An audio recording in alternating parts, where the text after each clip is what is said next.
Welcome to SBHD Senior Secondary School Kansala. I am Rahul.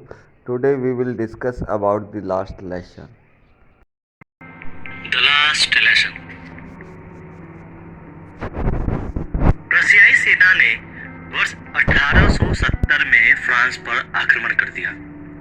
सभी Germany वासियों ने प्रशियाई सेना का साथ दिया और फ्रांस की पराजय हुई।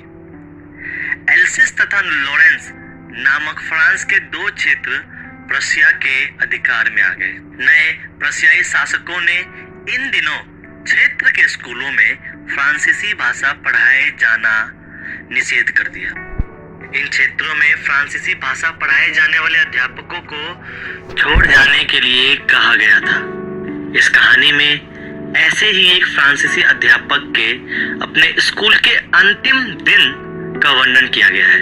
यद्यपि वो जानता था कि उसका ट्रांसफर हो चुका है और वो अपने पुराने स्कूल में और अधिक नहीं रह पाएगा, फिर भी वे अपने विद्यार्थियों को अपना लास्ट लेसन उतनी ही लगन और ईमानदारी के साथ पढ़ाता है जैसे कि वो पहले पढ़ाया करता था।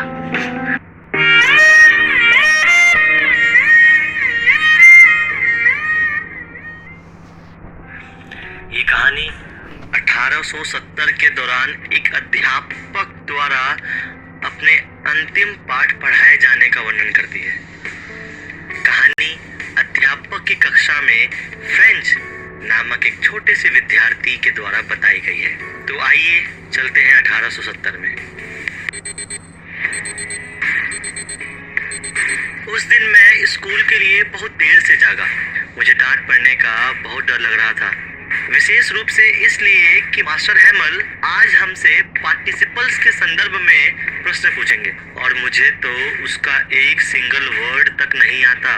एक पल के लिए मैंने सोचा कि मैं आज भाग जाता हूँ और पूरा दिन स्कूल के बाहर गुजारूंगा।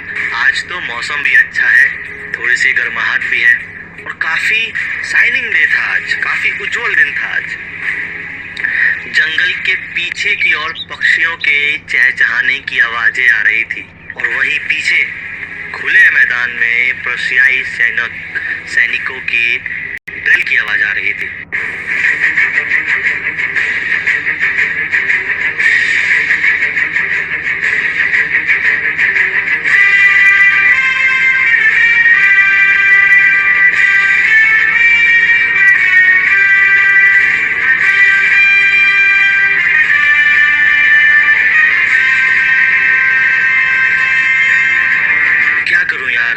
स्कूल बंक करूं या स्कूल जाऊं? छोड़ना यार, स्कूल चलते हैं। चल ठीक है, स्कूल चल लेते हैं। ये सब मेरे मन में आते हुए मैं स्कूल की तरफ बढ़ा। आगे रास्ते में टाउन हॉल की तरफ मुझे काफी भीड़ नजर आई, काफी भीड़।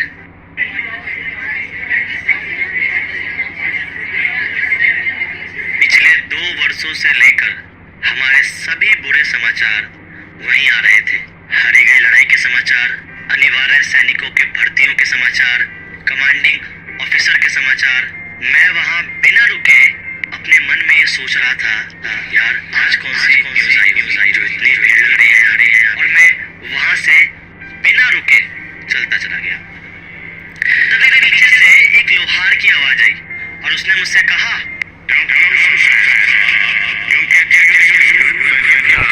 मुझे लगा वो मेरा मजाक उड़ा रहा है, पर कोई नहीं।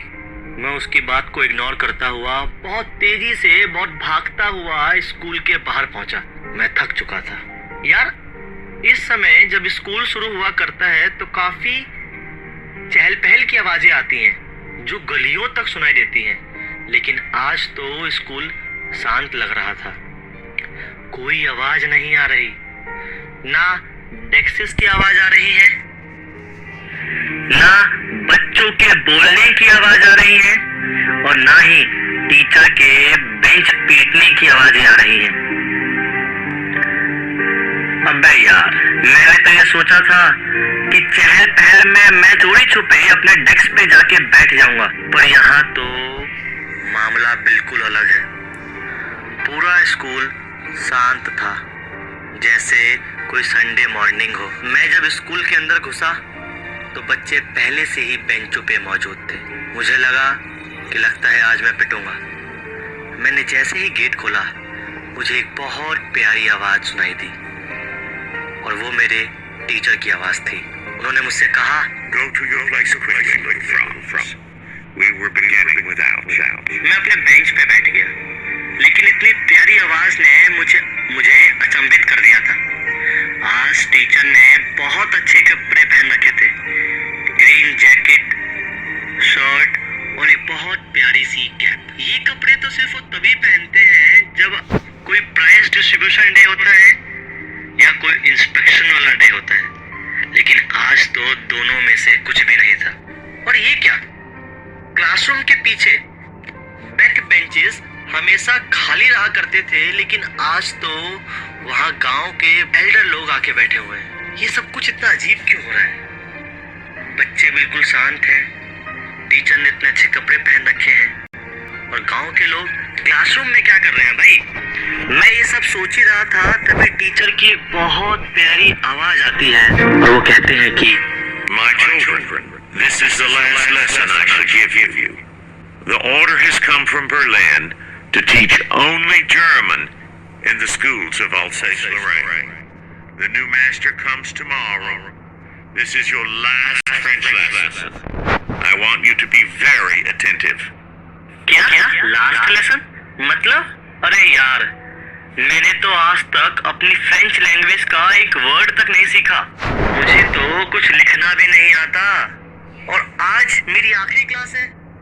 नहीं यार, मुझे कितना दुख हो रहा था मैं बता नहीं सकता। मैं हमेशा क्लासरूम में कहीं और ही ख्यालों में खोया करता था, या फिर क्लास को बंक कर दिया करता था। मुझे क्या मालूम था कि एक ऐसा वक्त आएगा कि मैं अपनी फ्रेंच लैंग्वेज की आखिरी क्लास ले रहा हूँ। ये किताबें जो पहले एक दुश्मन की तरह लगती थी, आज मुझे मेरे पुराने दोस्त लग रहे हैं, जिन्हें मैं कभी खोना नहीं चाहता। और मेरे टीचर जो पहले मुझे एक क्रेजी नेचर के लगते थे, हमेशा अकड़ू स्वभाव के लगते थे, आज वही इंसान मुझे बहुत प्यारा लग रहा है। मैं अपने टीचर को जिंदगी में आखिरी बार देख रहा हूँ, और मुझे मालूम है आज के बाद मैं कभी इनको देख नहीं पाऊंगा। ये दर्द मुझे अंदर ही अंदर खा रहा था। अच्छा, अब मैं समझ गया कि बुलेटिन बोर्ड पे इतनी भीड़ क्यों लग रही थी, टीचर ने इतने अच्छे कपड़े क्यों पहन रखे हैं, और ये क्लासरूम के पीछे बेंचेस पे गांव के लोग क्यों आके बैठे हैं। शायद इसलिए कि आज आखिरी क्लास है। गांव के लोग इसलिए आए हुए हैं कि वो टीचर को 40 साल की सर्विस के लिए थैंक यू बोलना चाहते हैं, या शायद इसलिए कि वो आज तक फ्रेंच लैंग्वेज नहीं पढ़ पाए, तो आज आखिरी दिन फ्रेंच लैंग्वेज पढ़ना चाहते हैं। मैं ये सब सोच ही रहा था, तभी मुझे मेरा नाम सुनाई दिया। ओह शिट, अब लगता है पार्टिसिपल्स पढ़ने की बारी मेरी थी। मुझे पार्टिसिपल्स को चीख चीख कर पढ़ना था, लेकिन क्या मैं एक लाइन भी सुना पाने के काबिल था? फिर भी मैं बोला, और पहले ही शब्द में अटक गया। मुझे लगा कि शायद अब मैं पिटने वाला हूँ, लेकिन टीचर ने बड़े ही प्यारे शब्दों में मुझसे कहा, I won't scold you, little Franz. You must feel bad enough. See how it is? Every day we have said to ourselves, Bah, I've plenty of time. I'll learn it tomorrow. And now you see where we've come out. Ah, that's the great trouble with Alsace. She puts off learning till tomorrow. Now those fellows out there will have the right to say to you, how is it you pretend to be Frenchmen and you can neither speak nor write your own language? But you are not the worst, poor little Franz. We've all a great deal to reproach ourselves with. Your parents were not anxious enough to have you learn. They preferred to put you to work on a farm or at the mills so as to have a little money. And I've been to blame also. Have I not often sent you to water my flowers instead of learning your lessons? And when I wanted to go fishing, did I not just give you a holiday? फिर teacher ने अपने French language के ऊपर इतनी प्यारी बात कही, saying that it was the most beautiful language in the world, the clearest, the most logical, that we must guard it among us and never forget it. Because when a people are enslaved, as long as they hold fast to their language, it is as if they had the key to their prison. मुझे ऐसा लग रहा था कि मेरे teacher ने आज से पहले कभी इतने अच्छे तरीके से पढ़ाया ही नहीं था, या यूं कहा जाए कि मैंने आज से पहले कभी इतने अच्छे तरीके से पढ़ा ही नहीं था।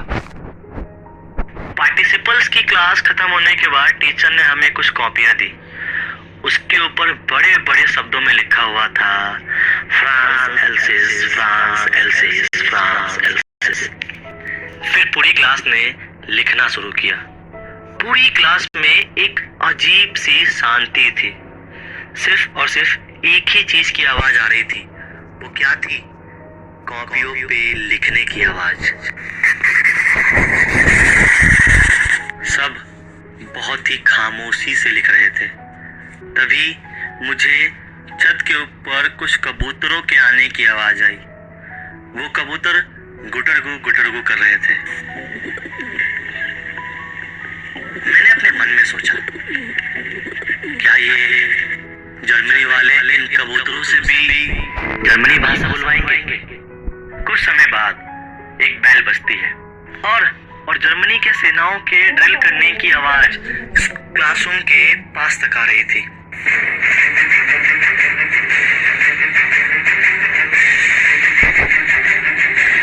मास्टर हैमल पीछे मुड़े और उन्होंने चौक उठाया और बड़े ही ताकत के साथ ब्लैक बोर्ड पे बड़े बड़े अक्षरों में लिखा, फ्रांस हमेशा आजाद रहे। और उन्होंने अपना सर ब्लैक बोर्ड की तरफ रखा और बिना मुड़े ये इशारों में कहा कि क्लास खत्म हो गई है और आप सभी लोग जा सकते हैं।